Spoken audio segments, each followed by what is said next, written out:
Welcome to episode 15 of the Backpick Podcast. I'm your host, Brett Thomas. Today's guest is Chase Andrews of Stronghold Catching out in Kentucky. Man, Chase and I got into a lot of great stuff. We did talk some catching, but man, we got a lot more into the mindset of athletes, into coaching athletes, into how parents are dealing with athletes, and a real deep dive into youth baseball in general. I think this is a huge episode for everybody, all ages, players, coaches, and parents. Hope you guys enjoy it.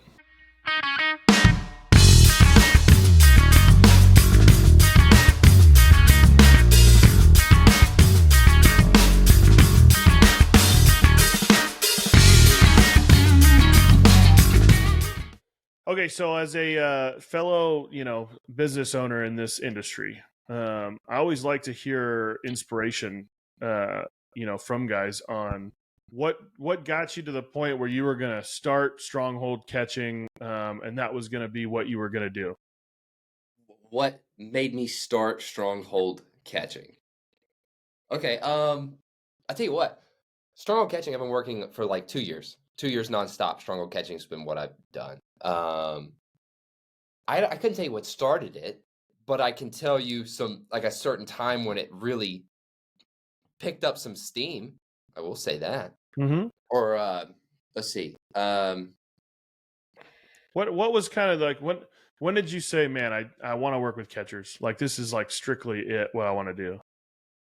So 2021. Okay, 2021. I finished playing ball, and I went on the road as a travel baseball tournament director.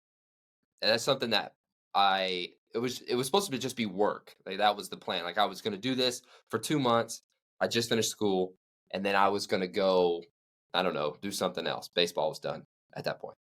But over that summer, I watched like 400 baseball games, literally hundreds of baseball games in cities all over the country, these travel baseball tournaments. And the catching was pretty bad. Mm-hmm. I saw there, I was like, man, somebody, like, there's a need for catching, one. So that was 2021. And from there, I immediately started doing lessons. And it just kind of fell in my wheelhouse. I really enjoyed it.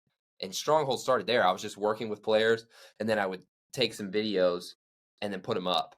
And then after a while, that picked up a little traction. So I gave it a logo, Stronghold Catching. And then that picked up some traction. And now Stronghold Catching exists. But it started in 2021. I was just working with players and really enjoying it. It's awesome, man. No, I see what you're doing, and you're doing a great job in terms of what you're doing with the guys, but then also creating some really cool content. So tell me now. Thank you. Yeah, of course. Tell me a little bit of what is your regular routine with guys? Are you working regularly with guys? Are you doing like just strictly camps? Give me an idea of what it looks like. Coming up, I have a 5-week program in Louisville, so it'll be once a week. I'll be with a small group. I like to run small groups, very small, like 4 or 5 players. And so I'll work with 4 or 5 guys every week for 5 weeks straight, and that's pretty common. Or I'll have a small group of guys, and I'll work with them a few weeks in a row. And then I'm adding some like 2-day camps, and they'll be the same thing, something small. I don't care anything for like a huge group of guys where we set up a bunch of cones and I blow a whistle. I don't care much for that. I would love to spend like 3-4 hours a day with a close group of players. That's what I love to do. That's what I do. Love it. So give me the initial, you've got a catcher for the first time. I always like to hear what's the kind of initial assessment of guys and what's the initial plan that you're putting together? You have a kind of a basic curriculum in a sense that you're starting with, or is it tailored to each guy, or how does it work? 100% tailored to each guy. So if I get with somebody new, for instance, last month I was working with a player in Texas, and he's like 15, 16, that area, and he's starting to be recruited by some large schools. He's very excited. He's very physical. He can really hit, but he's kind of unpolished defensively. And he was starting to go to like these bigger camps or bigger showcases that he was being invited to after putting up a great summer. And these schools were looking at him, but he wanted to be more polished.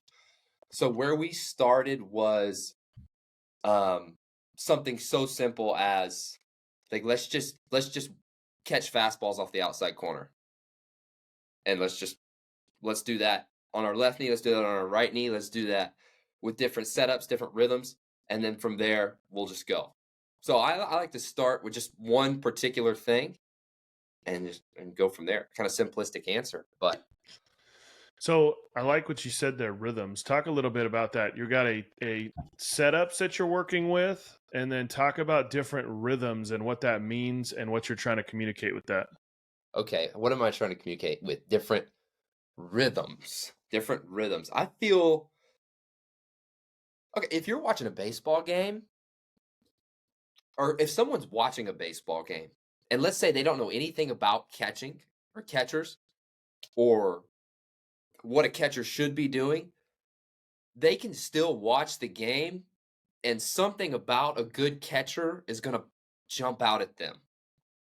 Like people who don't know baseball can still watch a game and be like in person, be like, man, that catcher's good. You can just kind of sense it. And I think that really begins with their rhythm, as in they give their sign, they're so relaxed, and then they settle into their stance. And there's a way in which a player does that when they actually are confident in what they're doing. So whenever I'm doing drills with players, I like to incorporate different kinds of rhythm. So instead of just having them set up on their left knee, let's start standing, and then as I'm feeding the machine, let's go down to our left knee.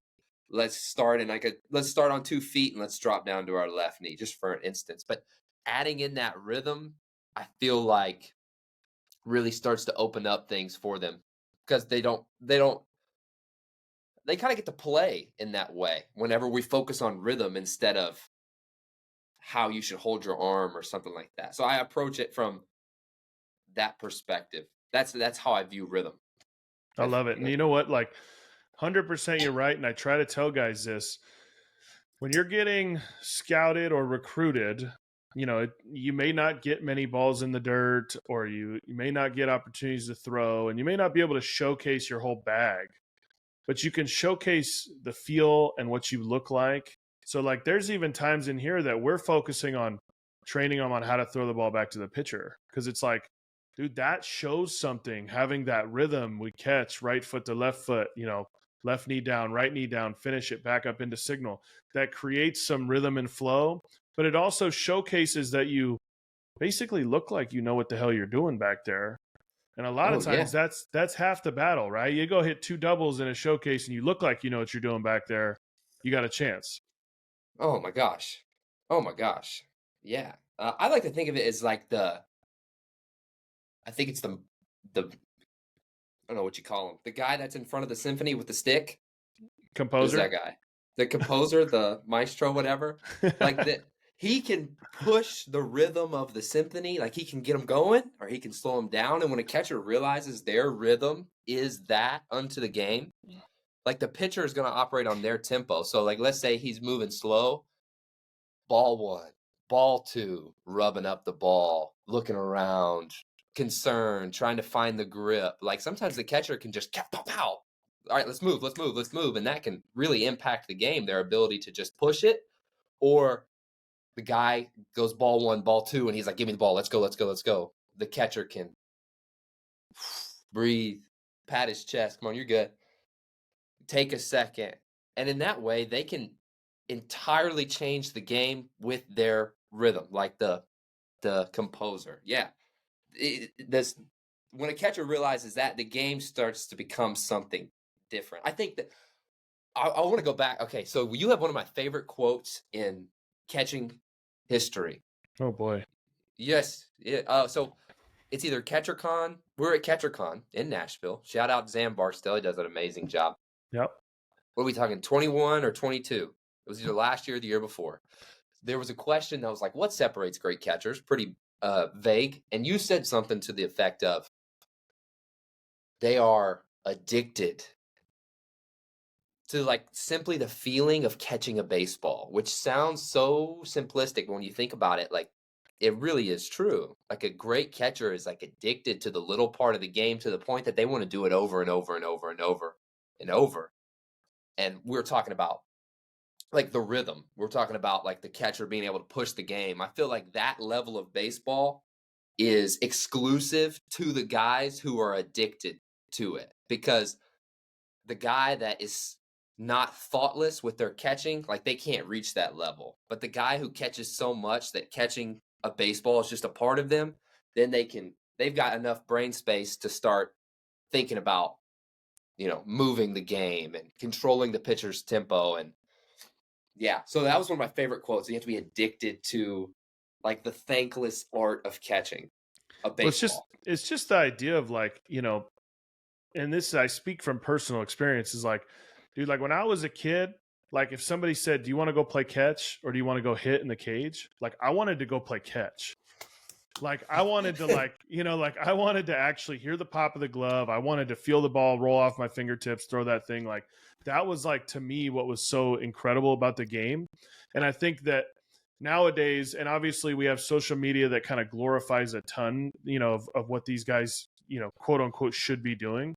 But the idea is like the best guys that I have in here in the shop is like, they are just like, it's like if receiving's not on the board, it's like, dude, what? We're not receiving.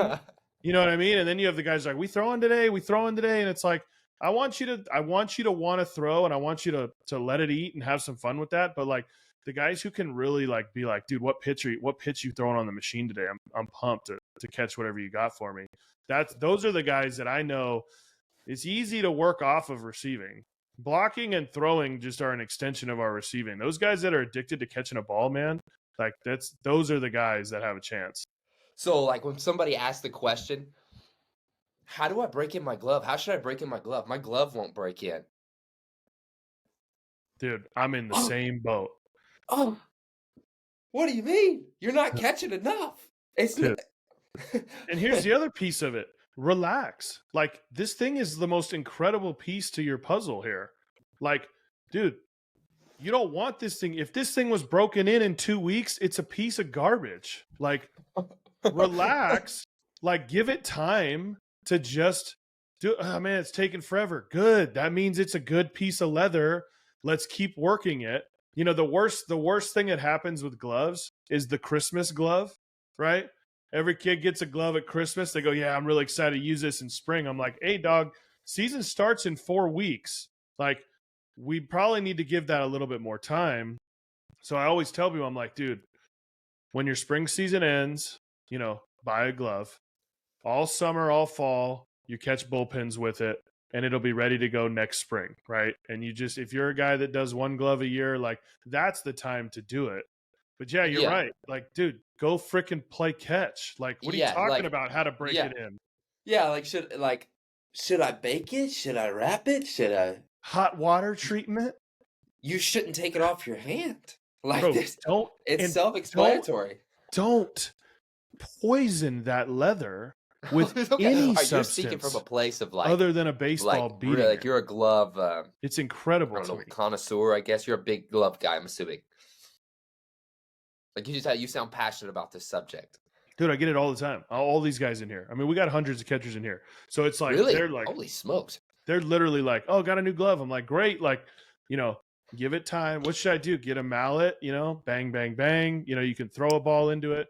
We'll have like I'll set up the machine and like, I'll catch some off it. Just like the machine's right here and I'm feeding them, just catching right on it, just like popping a bunch to kind of help them a little bit. But at the end of the day, I'm like, dude, just like Rome wasn't built in a day.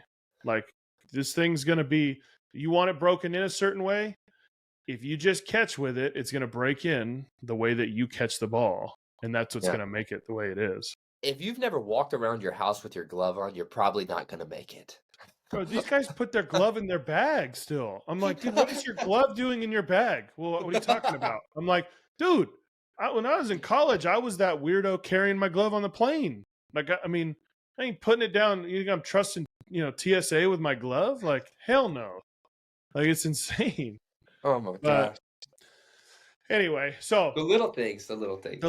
But that's what this position is about, right? I mean, that's literally like what this position is. And like those guys that are a little quirky and protective of your glove, like those are the guys that are going to be a little quirky and protective of every little detail on the field.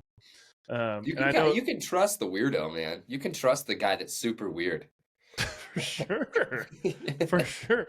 It's the guy that seems like they're buttoned up is the one you got to really be worried about. Yeah. No, I feel like when I'm in a group of, I mean, I'm sure you're part, like you're around, you said hundreds of catchers, Mm-hmm. hundreds of players. Over the Mm-hmm. course of your many years, you've been around thousands of human beings, catchers, watching them operate. I'm sure there's like a through line for many behaviors. Like you see the same behaviors pop up no matter what the group is, right? For sure.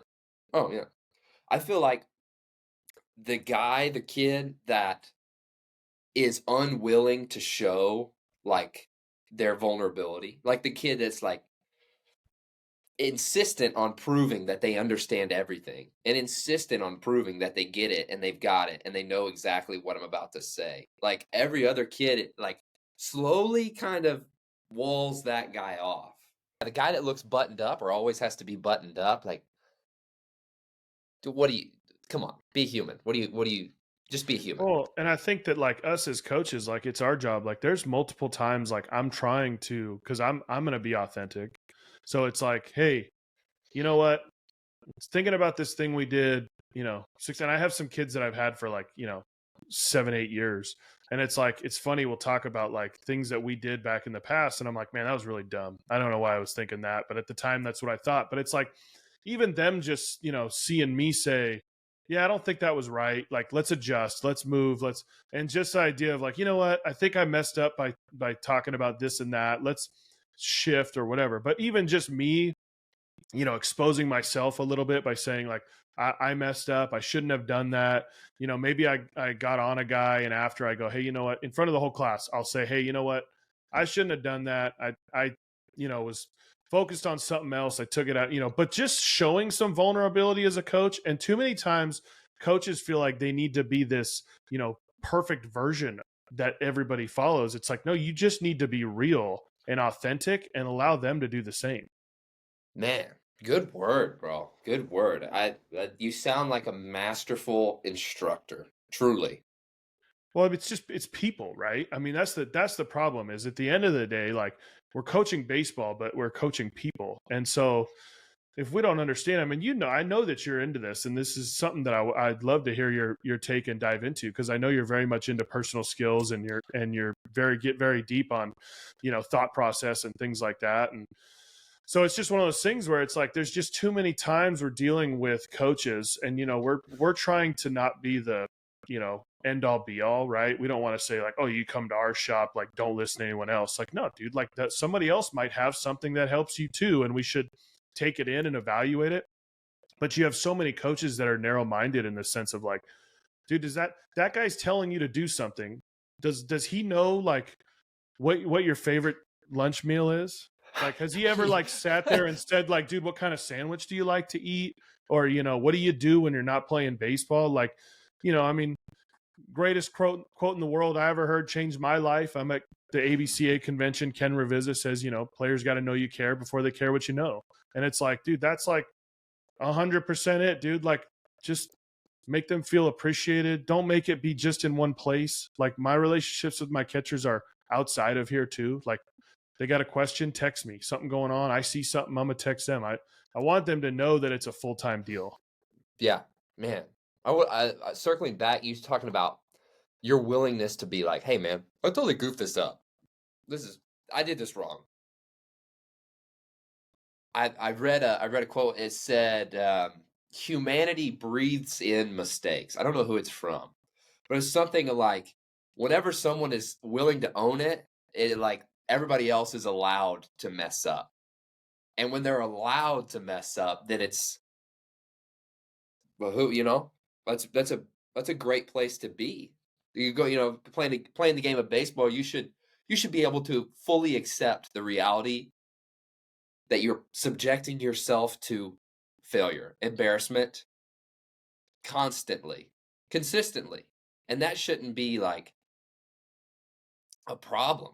Like that's the beauty of baseball. That's why it matters, is you can subject yourself to failure and essentially stick your hand in the fire and learn how to deal with the heat, and then you go into all of your life and there's nothing that burns you. Like, that's the beauty of baseball. It really is. I'm envious of you that you got to hear Ken Ravizza speak. I'm sure that was amazing. Oh, he was awesome, man. It was so good. But yeah, no, I got, I coached for a guy, Doug Williams, at the College of San Mateo, and he's a junior college legend out here. He's coached for, almost 30 years. And, one of the things he always talked about was, a problem either becomes a problem of the past or it becomes a problem of the future, right? And we accept it and understand it and figure out what's next. It becomes a problem for the past. When we kind of push it away, or, we're not, truthful to ourselves or understanding it, like, it now becomes a problem in the future because we haven't addressed it and we haven't moved past it. And it's just that. It's just, can you accept, the failures? And it's, we're not talking about failures of like, you went 0 for 4 with 4 strikeouts or you missed them. It's like, dude, you didn't hustle and you let your teammates down and you were late today. And like, all these little things that add up that, again, as cliche as it sounds, like, we are trying to develop you as a human, right? And we're trying to get you to a point where you're going to go later in life and be more successful because of the stuff that you've had here. So it's like, first things first, you go into the business world, people are so afraid to fail. If you go into the business world and you do something and you forgot to call a guy and you go whatever, and you sit in a meeting and you say, you know what, I completely take responsibility for that. It's 100% on me. It won't happen again. I'll address it and make sure it's taken care of. Dude, you know how many people, if you're like a 22, 23-year-old kid, you do that, you know how many like CEOs and sales managers, everything, going to look at you and go, wow, that's because not many people have these experiences that give them that. Every normal student who's a 4.3 who sat in their dorm room and, studied all day and worked a part-time job, like, they weren't exposed to the things that athletes are exposed to. They never had to own, they never had to dive on that grenade. Like, No. I messed this up and it affects everyone. That's it. That's the biggest thing. It affects everyone, right? Like, you failed your test. It only affected you that you failed your test, right? I mean, you failed on the field, or you failed to show up, or you didn't bring it someday. Like, it affected everybody that's around you. Yeah. Yeah. Well said, man. Well so said. talk a little bit about the mental process, because I know you do very much get into critical thinking and processes and things like that. So how do you kind of incorporate that into some of your training in terms of talking to these guys about dealing with the emotions and productivity and all those sort of things that go on between the ears? I'm glad you said that. The emotions. The mental game is not a foreign term, but I rarely hear people talk about emotional intelligence and the emotional intelligence of a great baseball player. And that's something I work on through my training. As I'm teaching a player, I'm hoping to develop their emotional intelligence, their ability to, instead of getting washed away whenever the pressure of the moment fills them with doubts, for them to be able to objectify those doubts and then take a deep breath. All right, let's do it. To be able, because without the self-awareness to realize where you're at, you're just a victim to, how you feel. But once you stop, and I know this from my experience, years and years and years of being, like, this is my potential, I performed here. And I never realized this gap was so, it wasn't real. This gap wasn't real. I perceived this gap because I was so consumed with my failure. But in reality, whenever I realized the failure was teaching me, or it could teach me, if I just let my ego go. Like, I don't need to be perceived as this guy that gets it.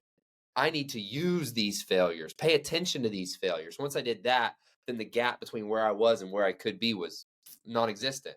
And that's what I try and work with players. So let's say we're blocking and the ball kicks off of them. They immediately hang their head and they go to the back of the line. Like, they're never getting away with that with me. You are coming back up. You got to do this again. You have to. I'll hold up the bucket. Look, we got 60 baseballs. If all we do the rest of the day is help you figure this out, it's a good day. We're not done. Shoot another one, kicks off of them. Shoot another one, kicks off of them. Until they go, all right, it's kicking off of me because. And then once they've addressed it and they make an adjustment, then we can move on. But a lot of guys, I'll watch a practice and like a coach will have, 30 guys. They don't really have time to hone in on one guy. That's why I love to do small groups. But they'll boot the ground ball and then it's, come on, figure it out. They're done. And then that's it. When in reality, how helpful would it be to address it right there? Why did you just mess that up? Let's get it right. So I incorporate the emotional intelligence aspect into my training by not ever letting a player take their failure and not build on it right there. We have to. If you just failed, we have to know why, and we have to stay here, because the failure hits and players naturally, like, this is just a human instinct. Like, I got to get away. I got to go somewhere. I got to avoid this thing that is embarrassing me, that is making me look bad in front of the tribe. The human aspect. No. Stay here. And I'm right here with you as the teacher. I'm right here with you. Like, let's talk through this. So that's how I incorporate the emotional intelligence into my training, which is what as you can probably tell, like, this is what I'm passionate about. Definitely. Yeah. And I think everybody is uniquely capable to serve in the place that they struggled the most. And I'm speaking as someone who struggled terribly. I think, like, my career was something like a science experiment. You keep all the variables the same and you're looking for an outlier. And so my career was like average.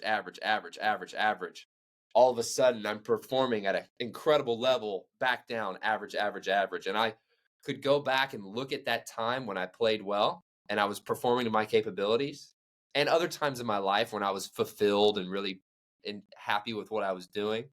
Like, there were certain habits that I had. And like in this science experiment, I didn't have those habits. I just I had some faith and tried these different habits, these different approaches, and the success was undeniable. And then I let go of those habits, those approaches, and then it's back down to this mediocrity. So I feel like I'm equipped to serve players who are capable of this, performing here, and feel like this is like a chasm. It's really not. It's just one or two small changes in their approach. It could be that simple, and that's what I do.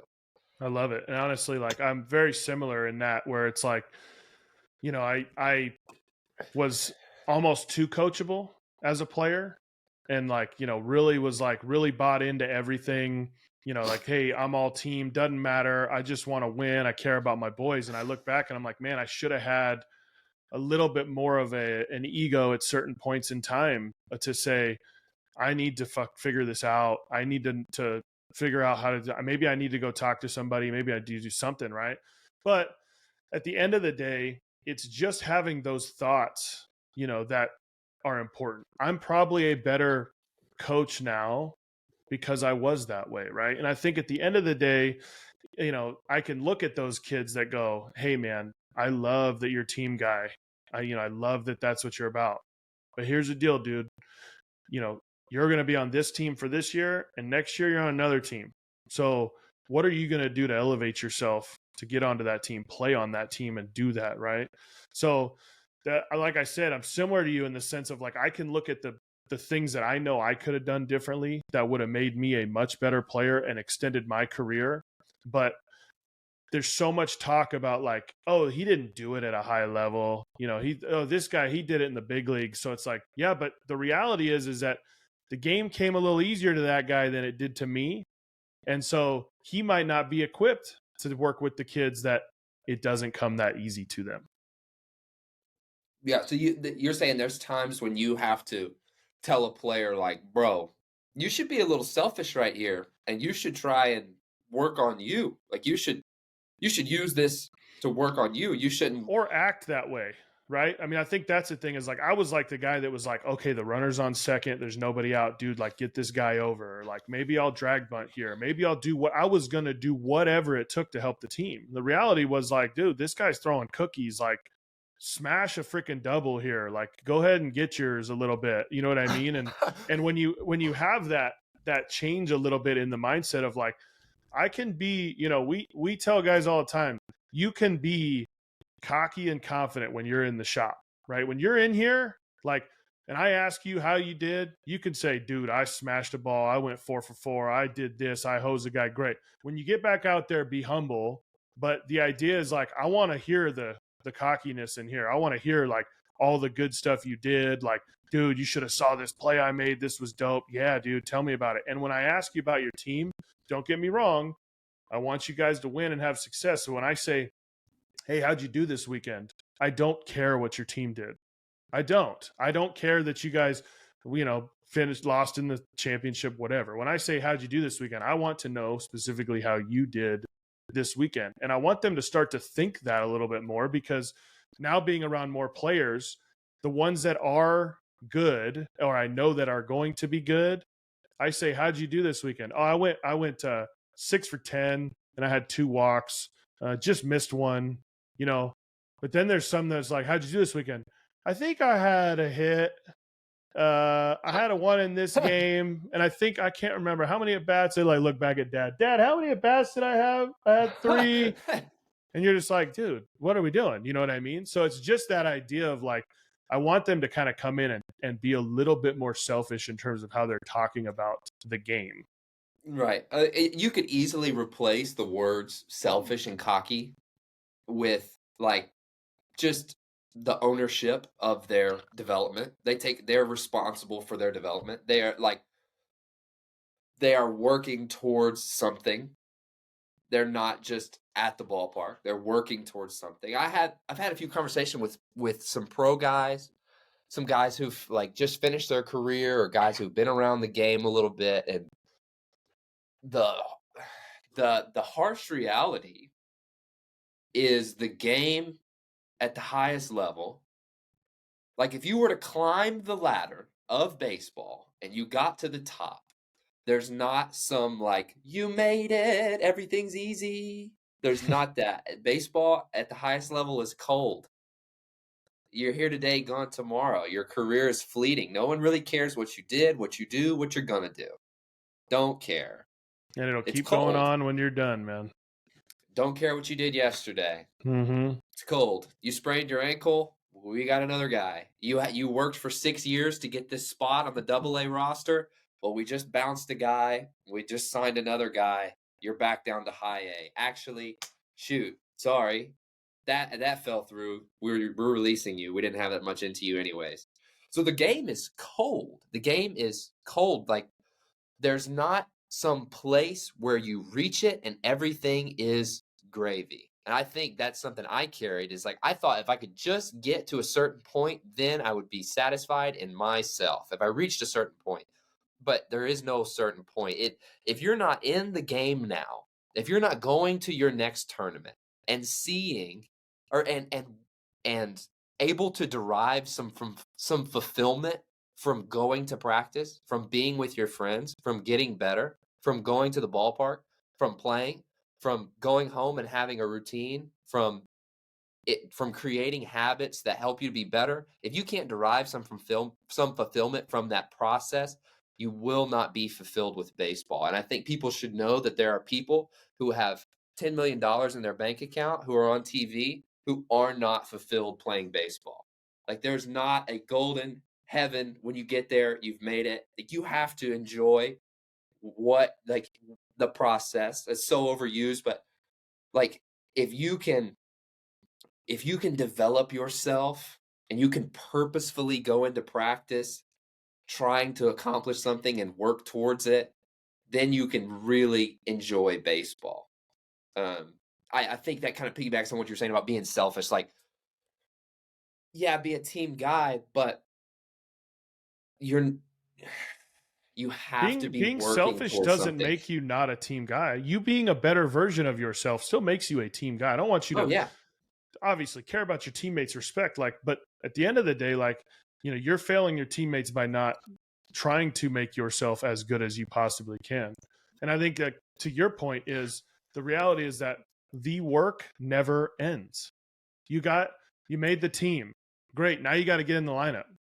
Now you got in the lineup. Now let's be all league, right? Okay, now I'm all league. Now let's go get a scholarship. Oh, great. You got the scholarship. Cool. Now when you get to campus, let's make sure that we stay there. Let's get on the field. Oh, you got drafted. Cool. Okay, you're in rookie ball. Now let's get to A. You get into the big leagues. I mean, talk about, the amount of work that it takes to stay there and then maybe get a contract. I mean, it never ends. But again, if you can have the bigger picture of when you get out of college and you're an intern, you're working to not be an intern. And then you get a full-time job, and then you're working to move up the ladder, and you move up the ladder, and then you're the CEO. And guess what? There's a lot of freaking work for the CEO. There's no you get to the top and you just chill. It's like those successful people, they are addicted to the process and they can't stop. That's why tech billionaires sell companies for billions of dollars, and then 2 years later you see they've started up something else because they're just addicted to the process of what they're doing. I feel like it's more adventurous to set an intention and then just ride it out. Like, go on the adventure. Set an intention and go on the adventure. Instead, so like your intention is to become the greatest baseball player that you can be. That's your intention. Now just ride it out. And if you follow that intention, it's going to take you to some cool places. But if your focus is I want to be this, I want to be referred to as this. I want to be ranked in the state. I want to be the title, the status. If you pursue the status, it'll always fall short. I was kind of all over the place, but no, I get it. Yeah. No, it's just the idea of like, you don't want somebody to, basically like hold your hand. Here's exactly what you do. It's like, no, man, give me the compass. Like, I might go the wrong direction a little bit here, but I got my compass. It's going to get me back, and I'll, kind of keep going. And I think it leads to the idea that, the greatest thing that we can ever get is opportunity. And so many times it's just the idea of like, there's so much expectation of more. And it's like, dude, if you believe in what you're doing and what you're in your process of getting better, it's like, all you need is somebody to give you an opportunity. They don't need to guarantee you anything. They don't, just give me an opportunity. And again, as we always like broken record, we go into the real world, and all you're ever going to ask somebody for is an opportunity. Give me an opportunity at this job. I'm not going to let you down. Like, give me an opportunity on that account. I'm not going to let you down. Like, everybody is just about opportunity. And too many times we want the handout, the idea of like, tell me exactly how to do this. Tell me exactly what to do. I know that I'm hitting 200, but like, keep hitting me third. I promise. It's like, no, you had an opportunity. You failed, right? Now look back and see if you can get better, and hope that opportunity arises again, and be ready for it when it does. Yeah, I could tell it's something very important to you that baseball skills translate over into the real world, where your players are going. I imagine that is something very important to you. I mean, to me, it's such a privilege to play sports because of everything that comes with it. And here's the other piece. It's such a privilege to have children that play sports. So you have when kids? I'm just saying I'm just saying as parents, right? Where it's like, this is hey, I'm having a tough time because Billy's struggling, and like, this, and the coach did this. It's like, you realize this game is every single day giving you teachable lessons. Like, if your kid's not playing sports, he's not around this, right? It's like, you got to kind of figure out how to teach your kids a lot of things. This is literally handing you the blueprint. Like, dang, Dad, like, I was really bad today. Well, do you think you've been working hard enough? I don't know. I could probably put in a little bit more work. Well, let's do that. Like, I don't know why the coach talked to me like that. Well, what do you think he was thinking? Why do you think that? Same sort of things. That you're going to get into a situation, your boss is going to say something, and you're going to be like, I want to tell this guy to F off, but like, I can't. And part of the bad part of the travel ball culture, most guys just leave. But guess what? When you're in that job and the boss says something, and you got a wife and 2 kids, and you can't just say, fine, dude, I'm out. Screw you. It's like, no, dude, you got to figure it out, because you got to put food on the table. So it's just a matter of like, this game is so, I mean, any game, any sport, I mean, any collective sort of a thing. It doesn't have to, it could be music, dance, anything where we're focusing on working together and do stuff. You literally have teachable lessons in every single day routines that it's like, you should literally be salivating when your kids are failing, because you're like, yes, here we go. I get something to actually talk to them about and learn. If it's a perfect world, what are we doing? I mean, how are you going to make that person better?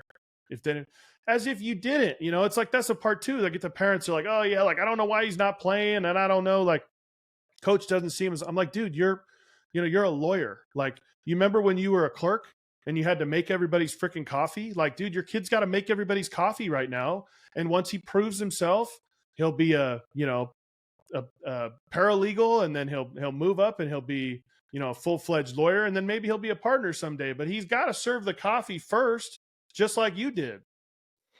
Man, well said. Well said. We haven't got into much catching today, but this has been freaking awesome.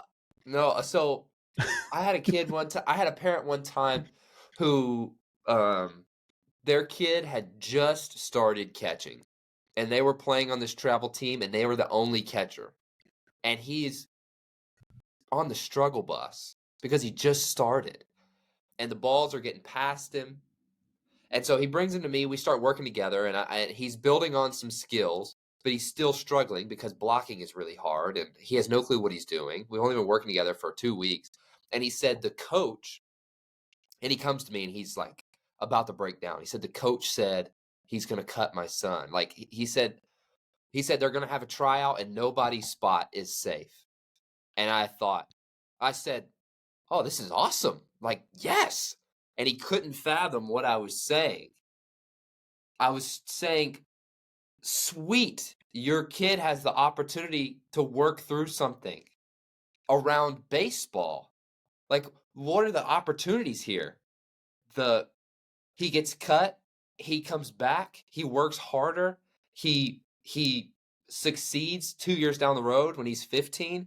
What is that going to do for his sense of self-worth? Like, there's an amazing opportunity here for him to be cut and embarrassed and come to you and learn. There's an amazing opportunity here that you're talking about, when you're you're down the road, you work in a business, an office. If he has never done this kind of thing before, bounce back, and he's 28, he's got 2 little kids, and he gets fired, he has no reps at bouncing back. He has no reps in picking himself up. Like, this is an amazing opportunity for him to learn to pick himself back up. I hope he gets cut from his 13U travel team, and I hope he's heartbroken, and I hope he's embarrassed, and I hope you show him how to deal with it. Why shelter him from this embarrassment? Why shelter him from this? And I think this is a much larger conversation as far as parents not being able to realize when their own identity is being played out through their son. And that's a much bigger conversation. But I feel like, as an instructor, someone who gets to work with players and parents all over the place, there's an undeniable, you can't run from it. Some parents are living through their kids, and their kids are failing, and they don't know why. And you have to, like, I've had conversations with parents like, hey, will you try this for me? Like, instead of coming up to me and telling me that your kid has confidence issues, what if you just watched and listened and took a deep breath? Like, what if you didn't feel the need to explain to me why your kid is struggling? And what if you just trusted that we were going to work on something? Like, what if you let go as a parent? What if you let your kid have this? What if this just belonged to your kid, this baseball experience? What if it was theirs and you helped them? What if it was that? Not your kid is representing you on the 13U A team. What if it wasn't that? Could you imagine how much more enjoyable the ballpark would be? And I work with parents who, like, they run a stressful business, and then they get to go to the ballpark, and they like the parents that they're around, and they get to travel, and they get to be with their family, and they get to have these cool opportunities. but instead it like wreaks havoc on their heart because they're anxious every time their son gets the ball. Like they don't get to enjoy what could be awesome. You could be hanging out at the ballpark with parents you like, in a community you like being in, but instead you've bought into your kid needs to be something for you to be something. And that's a much bigger conversation that we're having on the Catching Academy network right now. Well, but that's, I mean, these are the important conversations that people need to hear, right? And I think it's the idea of like, you know, you have a player and you have adversity, right? So it's going to happen. And the problem is that the parent wants to enter right here. They want to block the player from the adversity. And the reality is like, dude, just be on this side because it's going to happen. What are you going to do to help them get through it and be on this side? So if you're trying to get in the way and make sure and shield them from things, it's like, I mean, they've got zero chance in this game, or maybe even in to be successful in anything if they're not understanding that that's a reality. And you go, hey, I'm here. I'm gonna catch you when you fall. Let's figure it out. What do you think we need to do? And it's just a matter of, you're exactly right. Don't identify, through their play. Identify through who they are, man. I mean, like when you watch them play, like, do they love the game? Do they play with joy? Do they play with passion? Do they love the people they're around? That's okay to identify. That's okay to be upset that you go, you know what? I'm tired of watching Billy look like he doesn't even want to be there, or, he's not high-fiving his teammates. That's okay. Like those are the things that you should be upset about. But he goes 0 for 4 strikeouts. Make sure he wants to get in the car with you after the game and talk to you about what happened. Not like, you always had the kid that was like, I'm going home with mom after this game because I don't want to be in the car with dad, after 4 strikeouts and leaving, 9 runners on base today. Yeah. I feel like a parent's relationship with their child should be so far above baseball. And I feel like there can be miscommunications as well. Like the parent really wants to be a part of their kid's life, and their kid has shown some interest in baseball. So the parent is like diving in full force. I'm going to get you all the bats, all the gloves, all their opportunities. But yeah, like the baseball should never be able to touch that emotional connection. Yeah. They're going to be a baseball player for a finite period of time. They're going to be your son or daughter for the rest of your life. So how does it, if we pulled baseball out of this, what is your relationship with your son? If we pulled softball out of this, what is your relationship? And I have seen guys I've played with whose relationships with their fathers were completely tied into the game, to the point that the minute that they stopped playing, they didn't really have much of a relationship. And so the idea is like, build a relationship with your kids and have them play baseball. Don't, utilize baseball to obviously enhance your relationship, anything that you're doing with them. But like anything they do, you should really be full forced, into, or at least hearing about or understanding. That's why you see, how many dads you're sitting there and getting involved. I think it's amazing when, I always tell people I don't really have a desire to coach my own kids. When I have kids, I don't have a desire to coach them in baseball. I have a desire to coach them in other aspects because I want to be learning with them. I don't know much about soccer. I don't like it, but let me learn to like it with you, and let me learn the game and the nuances. And now we're building a relationship because we're doing this together, not because I'm telling them every single little detail of what they need to be doing. I like this analogy, and I've kind of played around with it. I could probably develop it some more, but this metaphor. So, like, this is far out now. Albert Einstein, going down a different thought thread. Albert Einstein, his master work is what? E equals MC squared. Yep. So you got to follow me here. This is a radical thought thread. Dude, I'm in. I'm all in. Okay, E equals MC squared. E equals MC squared represents what? The theory of relativity. The theory of relativity. That's a massive concept that is confined to this simple formula. But to get to that formula, Like Albert Einstein had walls and walls of chalkboards and papers everywhere, probably stacks of papers this high to get to this small, small formula. I think if, okay, imagine somebody was to try and figure out the theory of relativity on their own, and somebody just said, hey man, it's equals mc squared. That really wouldn't serve them very much, because of all, like, a parent's job is not to say, hey man, the answer is equals mc squared. The parent's job is to go to the chalkboard and start and like encourage the kid to like go through all this work to get there. I think sometimes parents will see somebody who has worked really hard and puts out, like, let's say they watch a video on Instagram or on Twitter, whatever, of this player who smokes a ball up the middle, and the caption is get the barrel in the zone early. They'll take that and try to, like, hey son, get your barrel in the zone early. That's what you need to do. That's the answer. E equals mc squared. When in reality, the kid needs them to, like, let's go to the drawing board and work, and let's work together. Let's spend time together. I don't, like, parents are too quick to give answers. I'll circle back. Like I said, I could that metaphor's pretty far out. But you said No, something about, like, it makes perfect sense. yeah, here's the kid, here's adversity. Parents wants to get here, they should be here. It's the same thing. Like, they should be encouraging their kid to go for it, not shielding them from failure. Well, that's the thing too, kind of is like, summarize. if you don't know the answers, that's okay too. And I think that's where it's like, when you have kids that come in here, they're sending their kids here because they don't know enough about they all say, yeah, I coached him till he was 11, but it's far past what I know and whatever, right?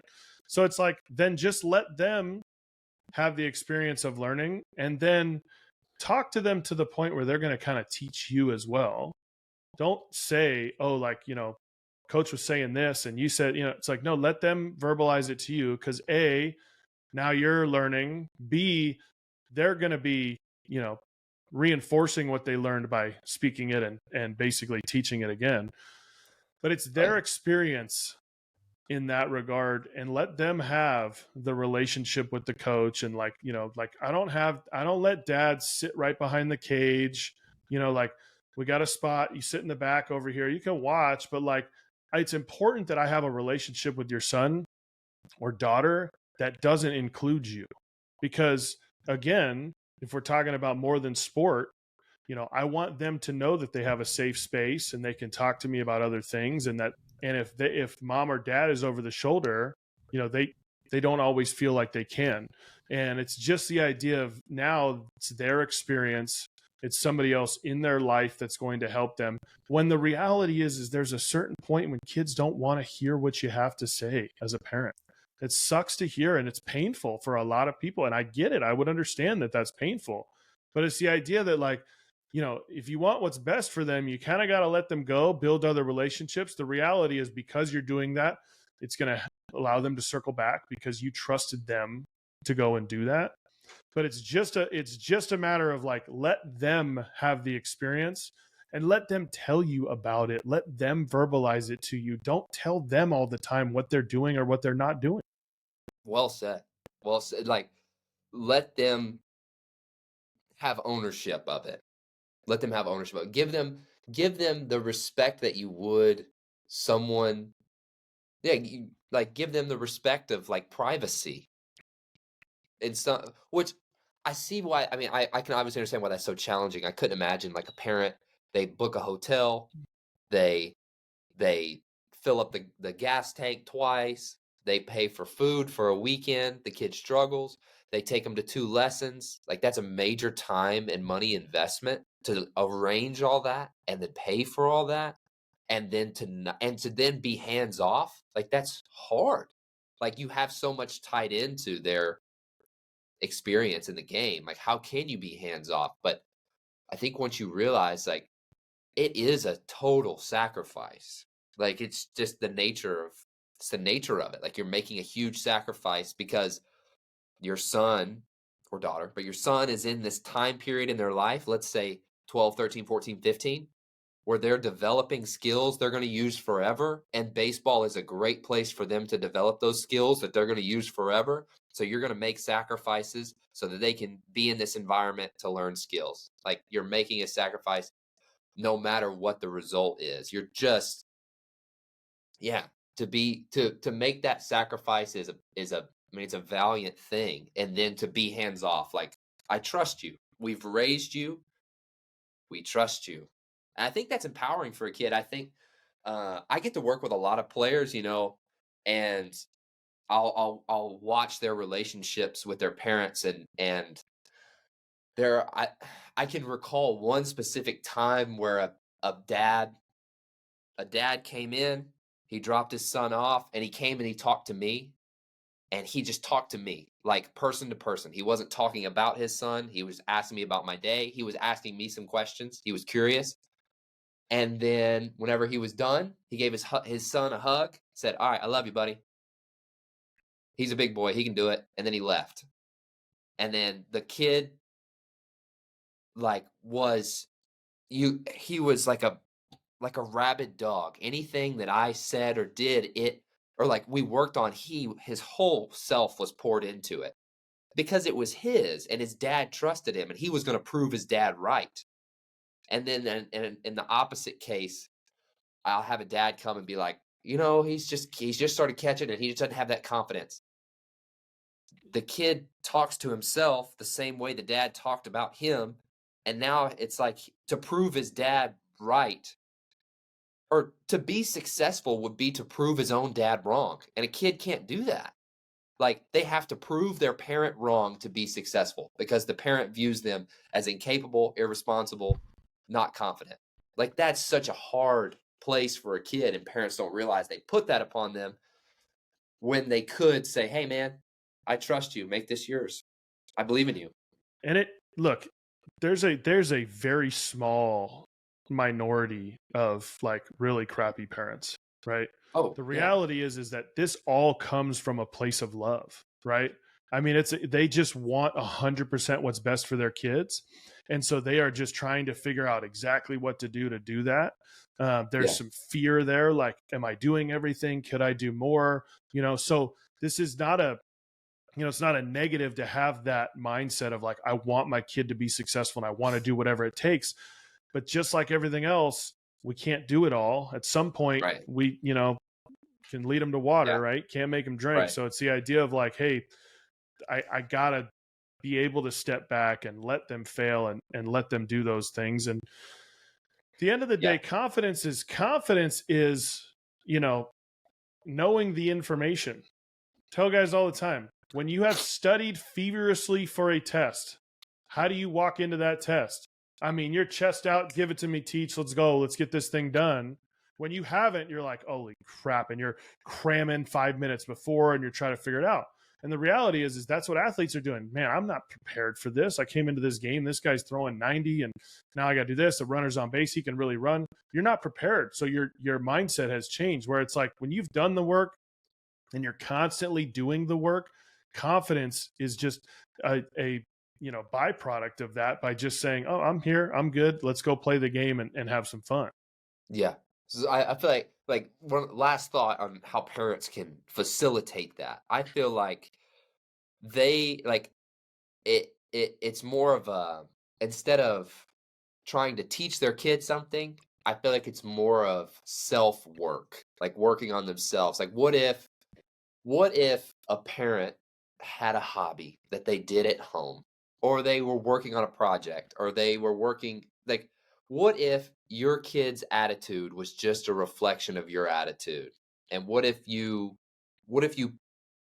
like showed what it was like to be fully prepared? And what if it was, and what if you just demonstrated through your actions how to be confident? I feel like that approach would solve a lot of like the issues. Like just whatever you wish for your kid, let them see you doing it.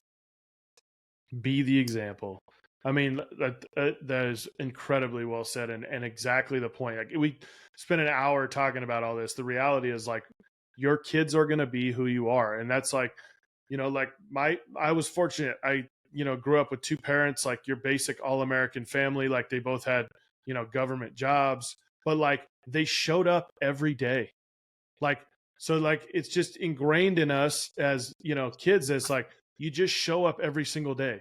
You don't miss, you don't have anything. Like we didn't take vacations much because it was like we had stuff going on. Like you show up every day.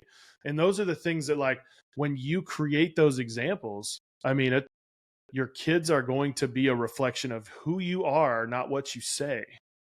Well, And that's it's well just said. I was you. I like how you finished that. You started with like I do. Obviously, like a kid's they're not gonna be their parents, but they will be equipped with the tools their parents have given them or shown them how to use. Like that is undeniable. for sure.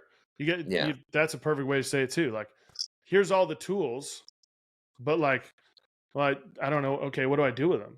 Like, oh no, I know how to use that tool. I've watched my dad do that forever, and my Yeah. mom does Yeah. that. And like, oh, I Yeah. know exactly how to use that one, right? But like, you Yeah. can't just give them the toolbox and be like, hey, you go Yeah. work super hard. I'm gonna sit back here and just chill, or like, Yeah. I'm not doing my part by providing for the family, but I'm expecting you to be Yeah. better. Yeah. But The toolbox, like tools in the toolbox are like, don't quit, show up. Like those are the tools that, yeah. Yeah. dude, when all else fails, just show up. Well said. I mean, Just show up. it's just really like that much, right? Like just show up. And I don't know where I heard that. I heard that somewhere, but that's just a matter of like, just you keep showing up every single day, you're going to get better. Period. Yeah. I've heard it put like the fisherman can't control the fish, only the presence of their line. Like you got to just have your line in the water, bro.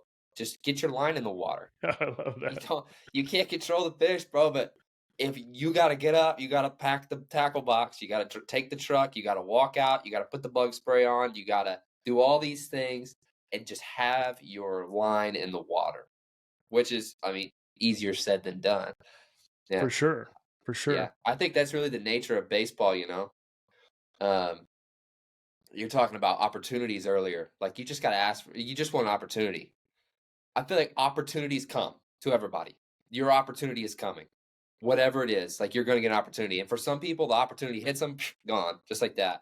But other people, like they realize it's not their job to complain when they don't have the opportunity. It's their job to be ready when it comes. And to be ready when it comes is like the equivalent of like you got to pack your lunch, you got to pack the tackle box, you got to put on the bug spray, you got to put gas in the truck, you got to show up. Like the baseball equivalent of that is like you got to sleep, you got to set your clothes out the night before, you got to get up, you got to have a good breakfast, you got to have these habits that when the opportunity comes, when that pitcher misses with his fastball in the 8th inning and you guys are down one and there's 2 runners on base, when that opportunity happens, you either foul it off because you're late or you have done everything you can and you crush it.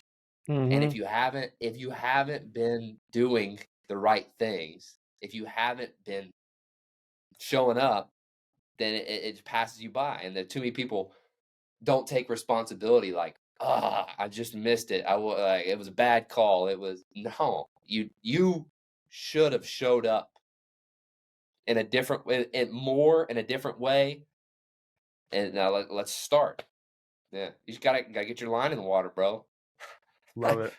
I love that. And honestly, like it's the same, we have right now we have a wait list to get in, and it's like I get a an inquiry on the line, and it's like, hey, he just got this opportunity to go catch for this team this weekend, like he needs some work, and it's like, well, I can't get him in. I have a wait list because the reason we have a wait list because the people that come, they come every week, and they don't give up their spot because they're like they might be the starter, they might be next in line, but they're showing up every day to go, when the opportunity comes, I'm going to be there. And you are now basing your preparation on the opportunity that has already come. So now you have an opportunity. Now you want to work. Like, you are who you are. I can't change you in 3 days. Like, you are who you are. Go out and be who you are. But at the end of the day, it's the process of just do it every single week. Good things are going to happen. When your opportunity comes, run with it. Yeah. I think one of the most that we're talking about those tools that a parent can bestow, or like a tool that you just want to have. It's the ultimate tool, in my opinion, and it's faith. Like, you have to have some degree of faith, because you're talking about like those guys who show up every week and they train. Like, there's no immediate feedback for that. Like, they're not going to show up and train for 3 weeks and then all of a sudden a scholarship's going to fall out of the sky. But they're going to train with the faith that their opportunity's coming. I feel like that faith is what makes your work eventually come to life. You do the work and you have faith it's going to matter. Like, that faith is important. Hey, here's the other piece of that. You might show up every single day and the scholarship still may never come. But you're True. going to be better because you made the best version of yourself, right? And then it's like, okay, what's next? Division II, Division III, junior college. I don't know, but I'm not done. And then you're just going to keep on looking for your opportunity, but you're not guaranteed anything in this world. And it's just a matter of the idea you show up every single day. The game will reward you in some way, shape, or form. You just don't know what it is. You think it's, I want a Division I scholarship, but then you go play for a D3 team that goes to the College World Series, and you're like, what an incredible experience. I wouldn't have traded this for any Division I opportunity. Like, you know, you just don't know how it's going to be presented to you. But if you just continually show up, good things will happen. I can guarantee that. They just might not be exactly the way you see them. Yeah. I can just share my own experience with that. When I was a freshman in college, I had all these high hopes. You know, I was at this school that had a long history of draft picks. I thought, I'll be here, ball out, get drafted. But I was so far off. But one summer, I got sent to Owensboro, Kentucky, and it was the dog days from the beginning to end. Dog days, horrible. Slept on a mattress on the ground with like 7 dudes. Um, Bad field, bad ballpark, bad organization, horrible summer. I'm 18 years old. It was just, but survived it. And I remember leaving thinking, I will never step foot in this town again. Owensboro, Kentucky. I go and I play another season. I ended up transferring. The first call is a teammate from Owensboro, Kentucky. Hey, man, you ought to come play at Kentucky Wesleyan. And I had a few other offers. And I was like, no way. And just something about it just drew me. I could just feel it. And I remember my mom and I were on the back porch, and I was so split. Like, should I go here? Should I go there? What should I do? And she's like, Chase, which one is the right answer? Or which one do you feel in your heart is right? Right now, you're making this decision. And I've been tossing it around for a week. And I was like, Kentucky Wesleyan. And she's like, yes, that's it. Done. Small school. All my expectations were I was going to be at this one school and succeed. And I had all these high hopes. And so I go to this new school, and fast forward 3 years, I've started the business that I love to do here in this town. I met my wife. I'm married now. And all of it came through baseball, my experience with baseball, in and around baseball, the people I met. And the thing that I wanted so bad, get drafted, I wanted that status, The thing that I wanted so bad, had I have gotten it, I would have been miserable. But the things that I got in its stead, the connections, the lessons, the relationships that now I get to use every day, those fill me up. And I'm so excited that, sometimes we don't get what we want. But just to, baseball is if you use it as a vehicle to get what you want, you'll be dissatisfied, even if you end up getting what you want. I truly believe that. I think there's guys who want a Division I scholarship and they're talented and they get it, and they want to get drafted and they're talented and they get it, and they want to move up and they're talented and they get it, and they're still not satisfied. But I think people who use baseball as a vehicle to grow their faith, they leave the game with more than they could ever hope for.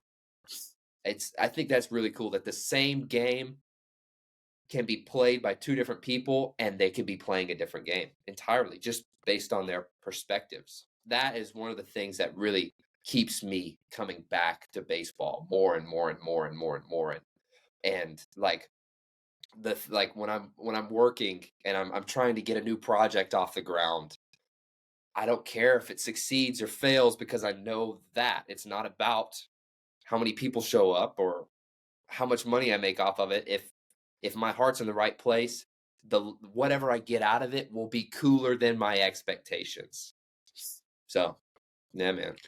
Dude, and I get frustrated when guys quit, right? Because they'll quit based on the idea of like, I don't know, if, I'm kind of like D1 or bust, or like I'm not liking this or that. And I'm like, no, you don't understand the experience you're having right now, and it doesn't matter if you are at LSU or you're at Kentucky Wesleyan or you're at, some small little whatever. Like the experience that you're having of literally waking up every day and going attacking something with your boys, like, dude, like I miss that every single day. Like that's not even the game. That's the idea of like, hey, I'm gonna go see the guys today. Let's figure out how to get better. We're gonna go attack this.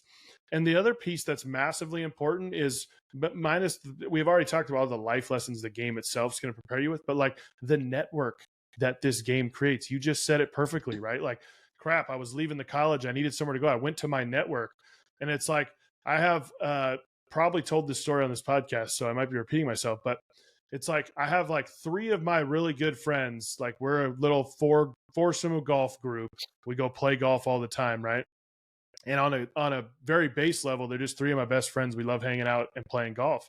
On a personal, professional level, one is my business partner, one is my real estate agent, and one is my lawyer.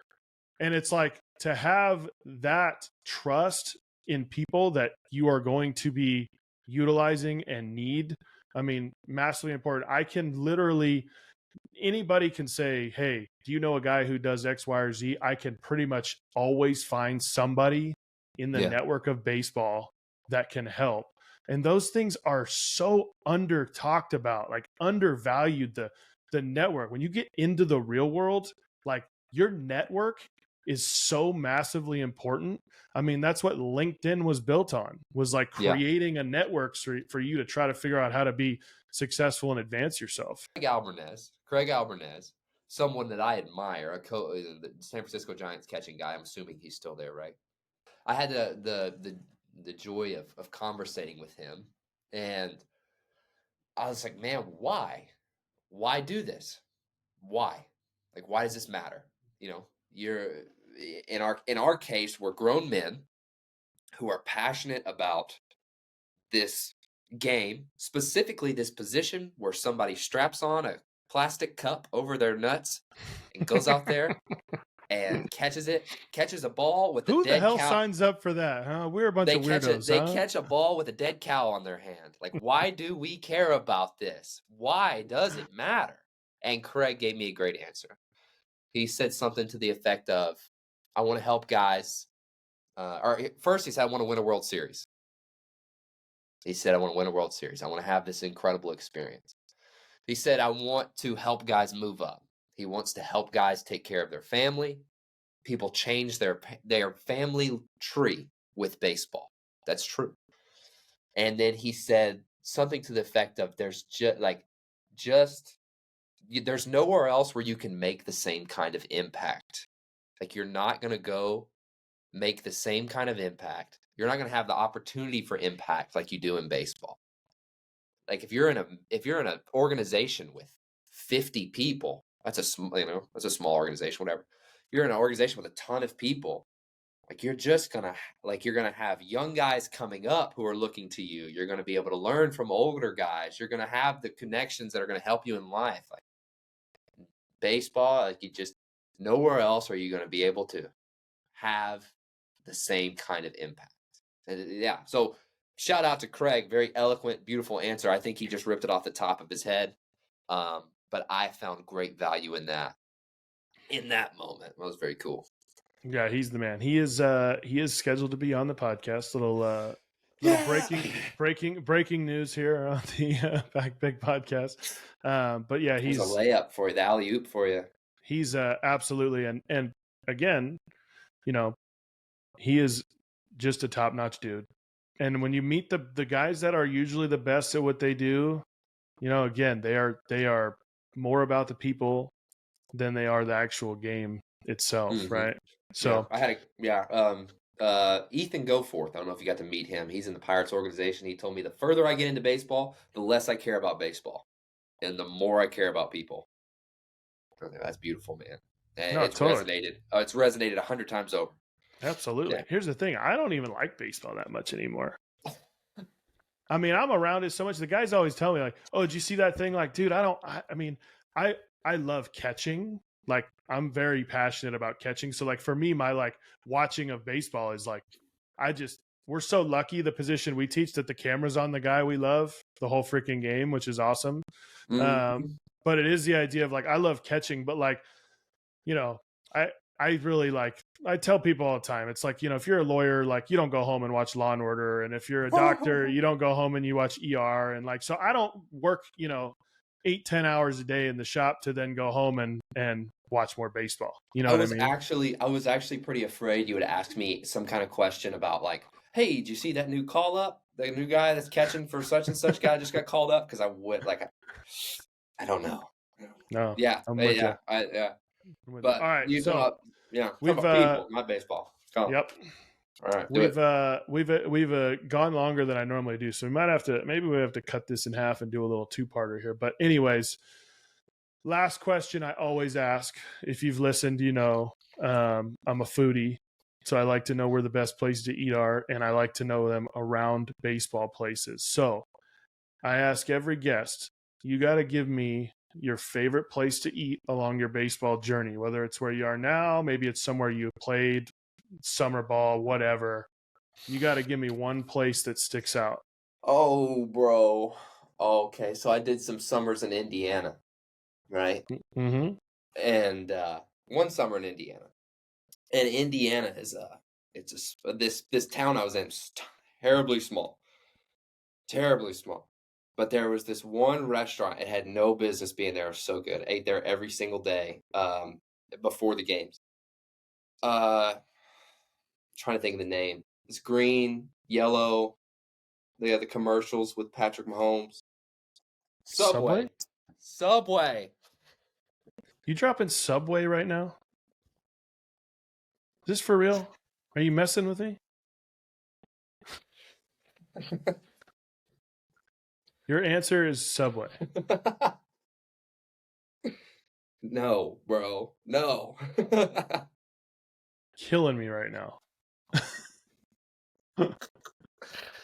I'm messing with you. Goodness. Jeez, you got me nervous. I was like, holy man, this guy just went deep into conversation about emotional intelligence, and now he dropped Subway as the place to eat. All right. Owensboro, Kentucky's famous for barbecue, Moonlight Barbecue. There you go. Moonlight Barbecue? Moonlight Barbecue is famous. Yeah, you got to clear up the rest of your calendar, though, because you're going to be hobbling. There you go. So how far is Owensboro from the what's the biggest city near? Owensboro's pretty big. You're 2 hours from Louisville. You're 2 hours from Nashville. Oh, nice. That's some good cities to be around. Yes. Yeah, love it. Yeah, man. Thank you, man. I truly appreciate your time and being on here. That was, Thank you. Honestly, my game plan surrounded more around catching, but this is the stuff that's super important that people need to hear. And I was pumped that we got to dive into way more of that. Yeah. On the off chance that there's someone who has been listening to this absolutely awesome but long podcast and you've made it to this very moment, thank you. Thank you. The Appreciate listeners you guys. out there. Yes. Thank you, man. Thank you. Yes. Wish you best of luck. Yeah, I appreciate you got a good thing going on here. Thank you for letting me be a part of it. I look forward to seeing you down the road. For real. Thanks, man. Yeah. Take it easy. If you enjoyed that, be sure to like and subscribe. We'll have a new episode for you every single Tuesday here on our YouTube channel and wherever you listen to podcasts.